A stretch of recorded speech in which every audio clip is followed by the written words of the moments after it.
नमस्कार सभी को एक बार फिर से स्वागत है और ये अगली वीडियो है कर्म योग के बारे में, कर्म के सिद्धांत के बारे में। इस वीडियो में एक छोटा सा डाउट हम लेंगे और ये डाउट बिल्कुल आपके मन में आया होगा, और अगर आपने सारी वीडियो देखी हैं और चिंतन किया होगा तो थोड़ा बहुत ये डाउट आपके मन में आया होगा। और ये डाउट ये है कि जब सारी चीज़ें हमें ही करनी हैं, जब ये सारा कर्म का सिद्धांत मैंने बताया कि आपके कर्मों की वजह से ही सब कुछ हो रहा है, जब सारी चीज़ें हमें ही करनी है, हमें ही फल मिलना है, हमें ही सब प्राप्त होना है, हमारी वजह से ही होना है, तो फिर ये जो भगवान, पूजा पाठ और ये सब चीज़ जो हैं, देवी देवता या जो हमारे ऋषि मुनि बता के गए, उनका क्या रोल है फिर? वो किस मतलब क्या हमें ऐसे कर्म करने पड़ेंगे कि जो भगवान की चापलूसी करनी पड़ेगी, उनके गुणगान गाने पड़ेंगे तब भगवान खुश होंगे? बिल्कुल भी नहीं। तो क्या वो बाकी की जितनी भी साधना पद्धतियाँ, पूजा पाठ हैं, सब बेकार हैं, किसी काम के नहीं हैं? वो भी नहीं है, ऐसा भी नहीं है। तो रियल सिचुएशन क्या है? पहली चीज़ तो ये समझिए कि यहाँ पर 2 चीज़ें काम करती हैं। पहली चीज़ है same vibration, law of vibration. Same vibration attract same vibration. ब्रह्मांड में हर प्रकार की शक्तियाँ हैं, ब्रह्मांड में वाइब्रेशन भी हैं। इस ब्रह्मांड में, यहाँ पर इस इन्वायरमेंट में वाईफाई भी है, इंटरनेट भी है, और कुछ ऐसे नेटवर्क्स भी हैं, रेडियो चैनल्स भी हैं जो हमें दिख नहीं रहे हैं, और हम अभी मोबाइल फ़ोन का यूज़ करके या किसी इंटरनेट के गूगल का यूज़ करके, कोई किसी इंस्ट्रूमेंट का यूज़ करके उपयोग कर सकते हैं उसका। तो ब्रह्मांड में सारी ऊर्जाएँ हैं। उन चीज़ के लिए कर्म का सिद्धांत बिल्कुल भी मना नहीं करता है। और कर्म का सिद्धांत किसने दिया? महात्मा बुद्ध ने दिया है, भगवान श्री कृष्ण ने दिया, जो खुद अपने जीवन में इतने चमत्कार दिखाए और उन्होंने इतना सब कुछ किया, जो एक आइडल हैं। तो भी कर्म का सिद्धांत जो है, चमत्कारी बातों से दूर होते हुए भी सारे चमत्कार अपने अंदर संजोए हुए हैं। पहला इसमें काम करता है law of vibration. Law of vibration क्या है कि same energy attract same energy.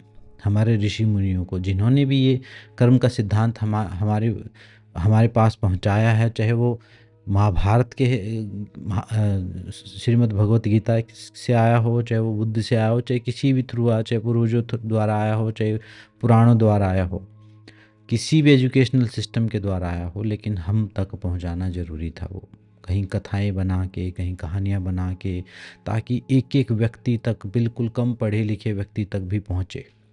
सिर्फ वेदों में अगर वो चीज़ होती तो वो बहुत उच्च स्तर की विद्या होती, वो सिर्फ पढ़ने वाले ही, ब्राह्मण ही उसको समझ सकते थे, लेकिन पुराणों में भी है वो, ताकि हर किसी को पता चले। लेकिन ये कर्म, अब हम डिस्कस ये कर रहे हैं कि कर्म के सिद्धांत में ये चमत्कार, भगवान, पूजा पाठ, गुरुओं के आशीर्वाद, इनका क्या मतलब? क्या ये बिल्कुल काम नहीं करते? क्या ये टोटल फ्रॉड सिस्टम है? बिल्कुल भी नहीं है, फ्रॉड सिस्टम नहीं है। ये सब चीज़ काम करती हैं, लेकिन कैसे करती हैं? ये ठीक ऐसे काम करती हैं जब आप उस वाइब्रेशनल लेवल पर होते हो। एक सिंपल सिद्धांत है, same energy attract same energy. आप जिस वाइब्रेशनल लेवल पर हो, उसी से संबंधित आपकी आपकी आपकी तरफ जो ब्रह्मांड की ऊर्जाएं अट्रैक्ट होंगी। अगर अभी आप गिल्ट में हो, शेम में हो, डर में हो, संकीर्णता में हो, लालच में हो, ईर्ष्या में हो, जलन में हो, तो आपकी तरफ वो हायर एनर्जी अट्रैक्ट नहीं होंगी। आपकी तरफ लोअर एनर्जी अट्रैक्ट होंगी, जो आपकी वासनाओं को बढ़ाएंगी, जो आपकी तकलीफ को बढ़ाएंगी, दुख, मतलब आप समझो, जब हम डिवाइन एनर्जीज की बात करें तो नेगेटिव एनर्जीज भी, नेगेटिव मतलब हैवी एनर्जीज भी हैं, ज़मीन के आसपास की ऊर्जाएं, तो वो ऊर्जाएं आपकी तरफ अट्रैक्ट होती हैं। तो महात्मा बुद्ध ने भी यही कहा है कि जब आप एक शुभ कर्म करते हो, तो ब्रह्मांड की सारी शुभता वाली जो शक्तियां हैं, वो सारी ऊर्जाएं आपकी तरफ बहना शुरू हो जाती हैं। एक शुभ कर्म आपने किया, और जैसे ही आपने एक अशुभ कर्म किया, तो ब्रह्मांड की जितनी भी अशुभता वाली तामसिक शक्तियाँ, प्रवृत्तियाँ हैं, वो आपकी तरफ अट्रैक्ट होना शुरू हो जाती हैं।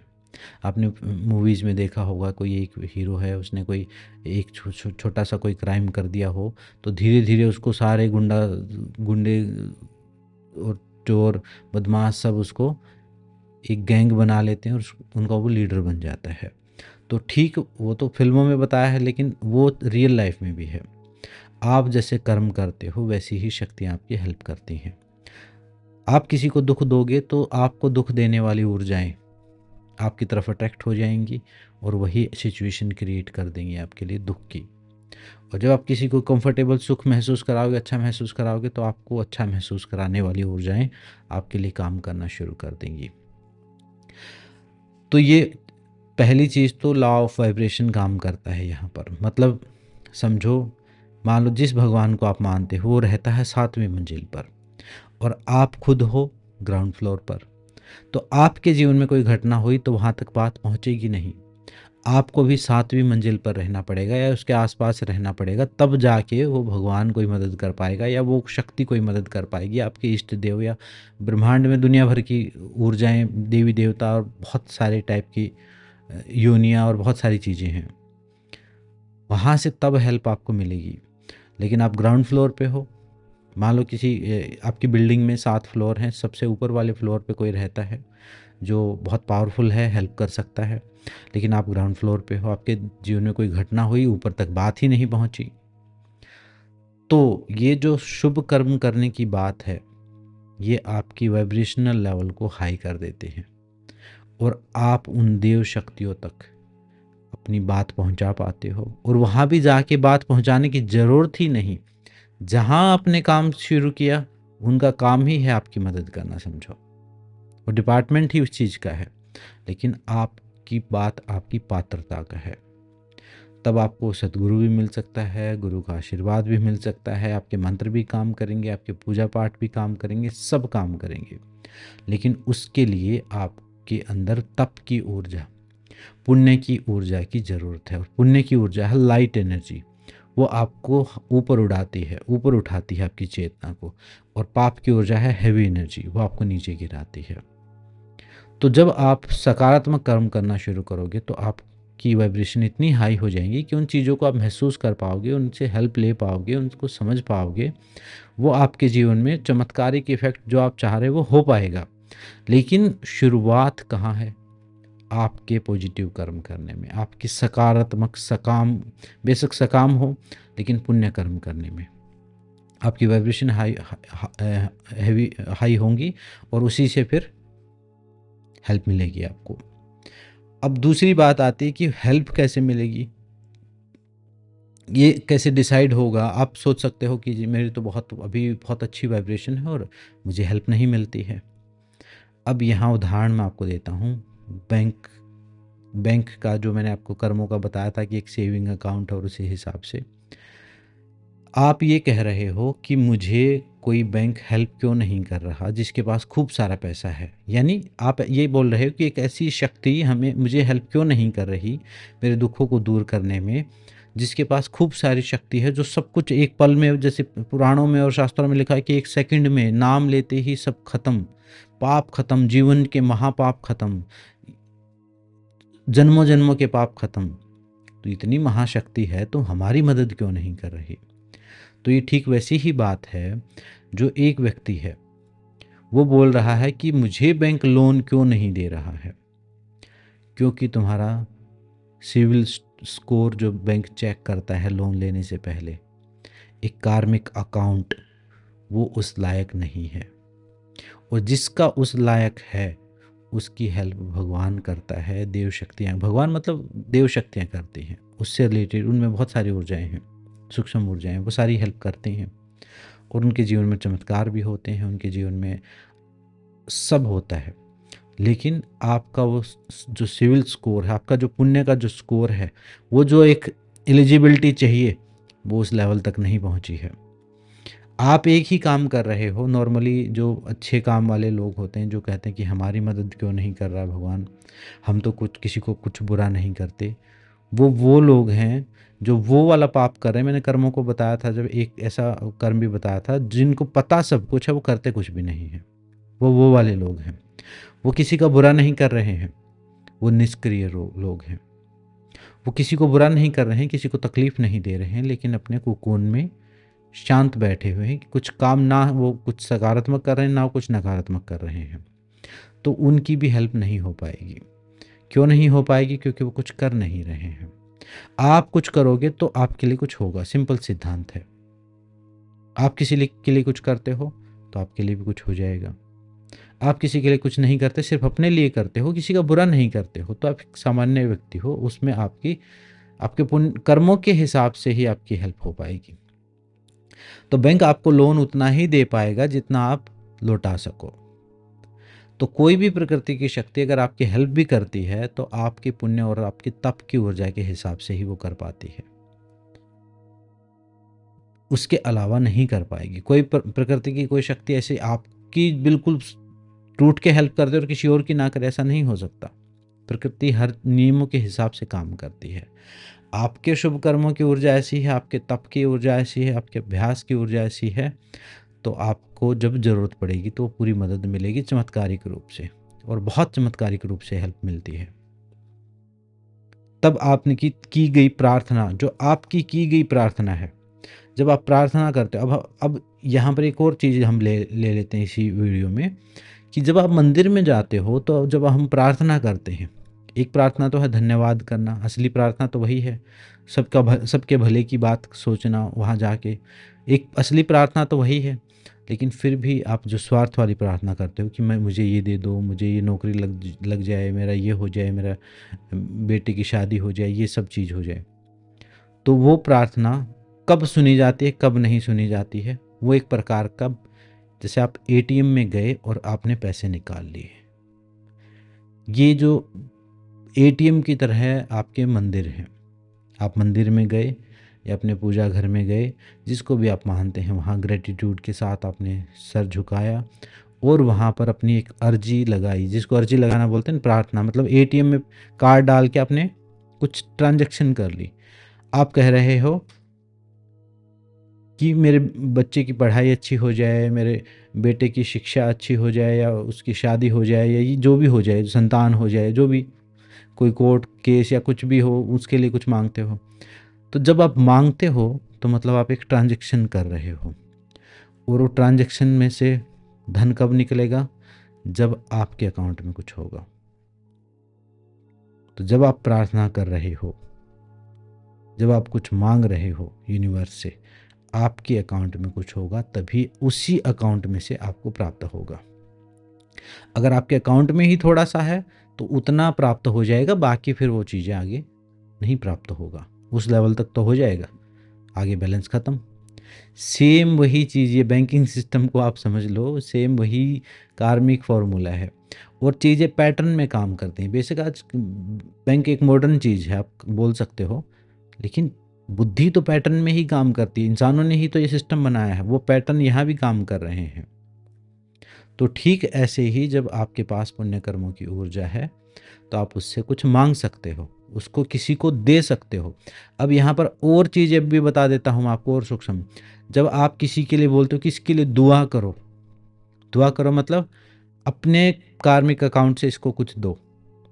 आप किसी के लिए प्रार्थना करते हो तो अपने कार्मिक अकाउंट से एक छोटा सा हिस्सा उसको देते हो। आप बोलते हो कि यहाँ से भी कुछ ले लो और इसको ठीक करो। ये एक टाइप से उधार देने जैसी चीज़ है। जब आप ये जो हम जो दुआ करते हैं, किसी का अफ़सोस जता रहे हैं, किसी को हम आशीर्वाद दे रहे हैं, किसी को हम अभिशाप दे रहे हैं। पुराणिक कालों में ऋषियों के पास इतनी ऊर्जा होती थी, वो किसी को अभिशाप दे दिया तो फलित हो गया। किसी को अगर उन्होंने वरदान दे दिया तो फलित हो गया। कारण उनके पास सत्य की ऊर्जा थी, उनके पास कर्मों की, अपने तप की ऊर्जा थी, वो आध्यात्मिक तप की ऊर्जा थी। और वो तप की ऊर्जा किस चीज़ से आती है? शुभ कर्मों से आती है, सेवा से आती है, जप तप से आती है, स्वाध्याय से आती है, ईश्वर के प्रति समर्पण से आती है, भक्ति से आती है, जाप तप जो करते हो, प्राणायाम करते हो, उससे आती है, सत्य बोलने से आती है, हिंसा का पालन करने से आती है, अपरिग्रह का पालन करने से, यम नियमों के पालन से आती है। जब यम नियमों के पालन से, जब आपके जीवन में एक डिसिप्लिन है और आप एक सही मार्ग पर चल रहे हो, तब आप किसी को झूठा भी बोल के देख लेना, सच हो जाएगा वो। मेरे जीवन के काफ़ी उदाहरण हैं, मैंने होता हुआ देखा, एक्सपेरिमेंट किया इन चीज़ों पे। तो ये चीज़ें ऐसे काम करती हैं। आप सोचो कि आप कुछ नहीं करो, आप ज़ीरो रखो, आपका बैंक बैलेंस ज़ीरो हो और पूरी सरकार, पूरे बैंक सारे बैंक मिलके आपकी हेल्प कर दें, ऐसा नहीं है।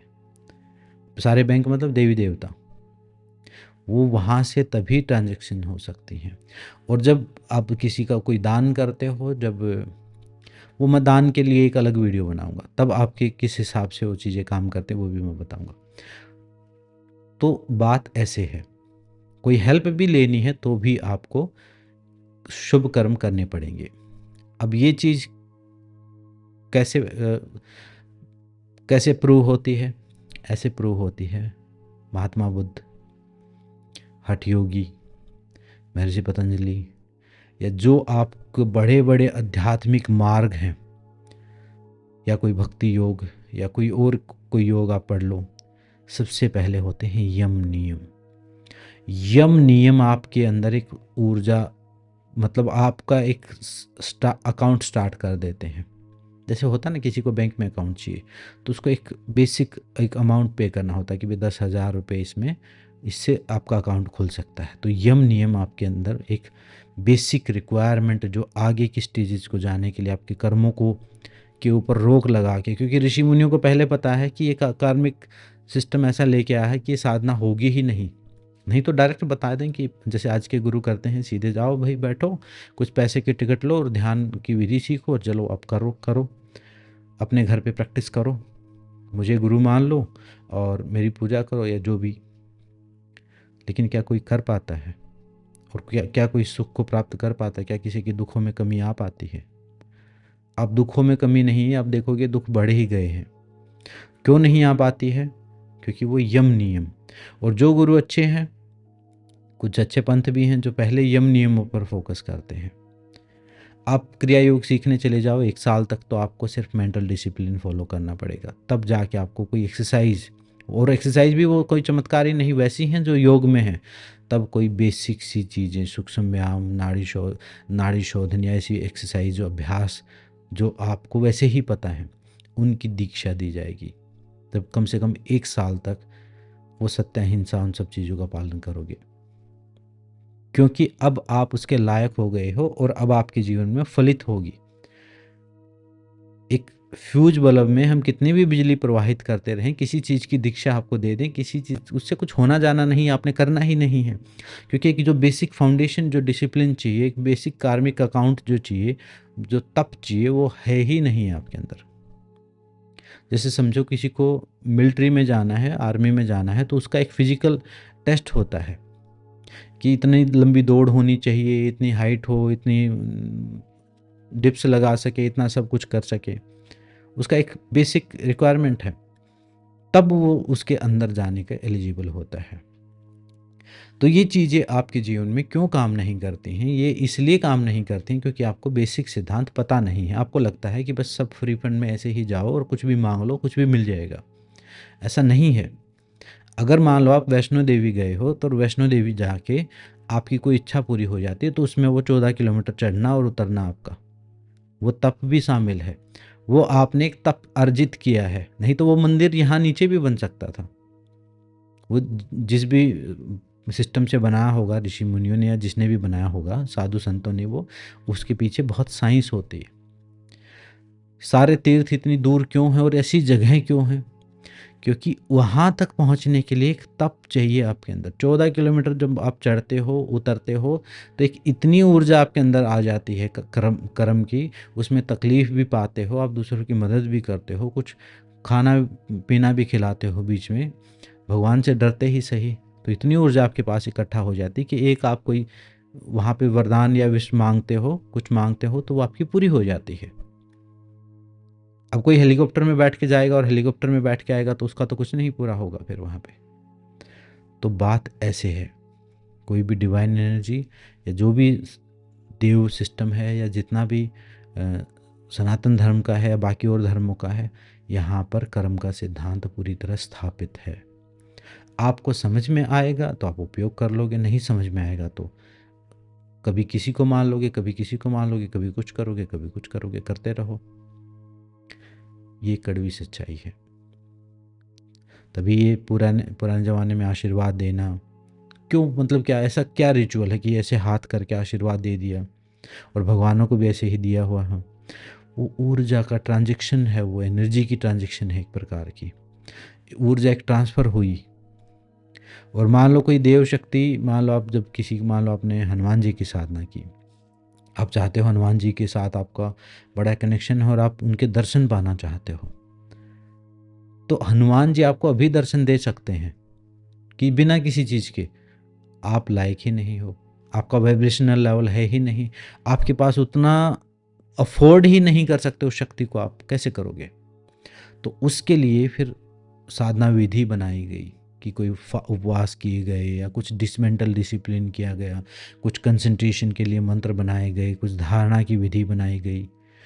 एक एक चीज़ साइंटिफिक है। मतलब मैं ये नहीं कहता कि मैं उनको अंधविश्वास नहीं बोल रहा हूँ, मैं ये अंधविश्वास बोल रहा हूँ कि आप बिना नियमों को जाने उनको फॉलो कर रहे हो, आप भय की वजह से उनको फॉलो कर रहे हो। आपका कोई प्रेम थोड़ा है, आपको कोई समझ थोड़ी है उस धर्म की या उन चीज़ों की।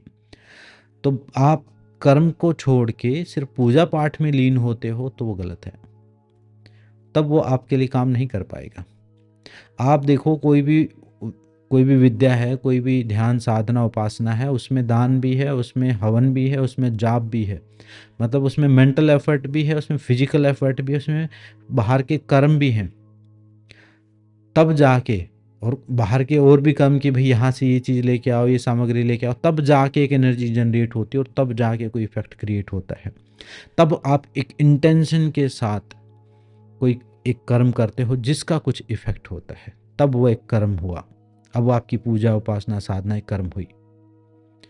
आप बस मंदिर में जाके सिर झुका दो और भीख मांग लो, उससे कुछ नहीं मिलेगा।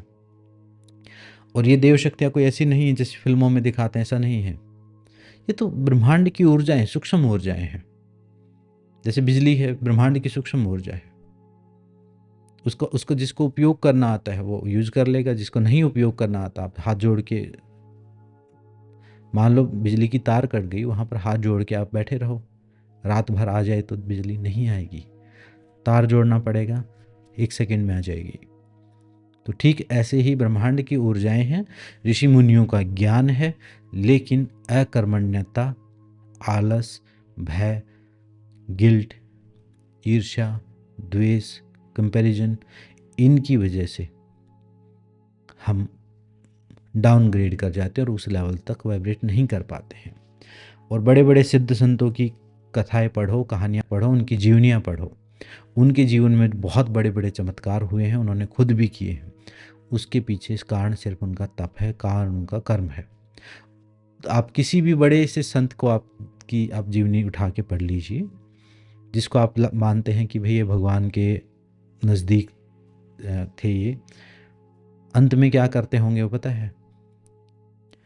कोई आश्रम खोला होगा उन्होंने, गायें होंगी वहाँ पर, कुत्ते बिल्ली होंगे, पेड़ पौधे होंगे, और उनकी सेवा होंगी, भंडारे चल रहे होंगे, गरीबों की सेवा हो रही होगी। क्यों हो रही होगी? क्योंकि उस संत को पता है कि अगर मुझे 1000 लोगों को ठीक करना है, मेरी वजह से 1000 लोगों का भला होना है, तो मुझे भी कार्मिक एनर्जी चाहिएगी। उनको पता है कि इनके पास जो काम आने वाले लोग हैं, उनकी खुद की कोई ऊर्जा नहीं लेके आ रहे हैं। वो तो बस कहीं ना कहीं एक प्रकार से डिग्रेड कर रहे हैं अपने गुरु को भी, ना कर्म करके। तो ये चीज़ें इस प्रकार से आप काम करते हैं, इस प्रकार से आप समझोगे तो सारी चीज़ों की वैल्यू है, सारी चीज़ों की समझ और काम करेंगी, और आपके जीवन में भी काम करेंगी। तो सॉल्यूशन क्या है? सॉल्यूशन वही है, अच्छे कर्म करना शुरू करो। दिन में कितने अच्छे कर्म किए, चाहे वो बात से हो, चाहे वो भोजन से हो, चाहे वो कपड़ों से हो, चाहे वो धन से हो, चाहे किसी की हाथ पैर से मदद हो, या किसी को मन से धन्यवाद दे के ही, या किसी को एक अच्छी बात बता के ही, किसी के कंधे पे हाथ रख के ही, पीठ को थपथपा के ही, किसी के आंसू पोंछ के, किसी को एक गिलास पानी पिला के, ये करना शुरू करो। और यम नियमों का पालन करो, रिएक्शंस को कंट्रोल करो, और 3 महीने एक्सपेरिमेंट करके देखो। उसके बाद मुझे बताओ अगर कोई इफेक्ट नहीं होता है तो। 3 महीने तो मैंने बहुत ज़्यादा बताए हैं। आप जैसे ही करना शुरू करोगे, 2-4 दिन में ही आपका वाइब्रेशनल लेवल ऊपर चला जाएगा और आपको लगना शुरू हो जाएगा कि सब चीज़ें भगवान ने सुननी शुरू कर दी मेरी। भगवान नहीं रूठा हुआ, आप रूठे हुए हो। तो आज की इस वीडियो में इतना ही, मिलते हैं नेक्स्ट वीडियो में। सबका धन्यवाद, सबको नमस्ते।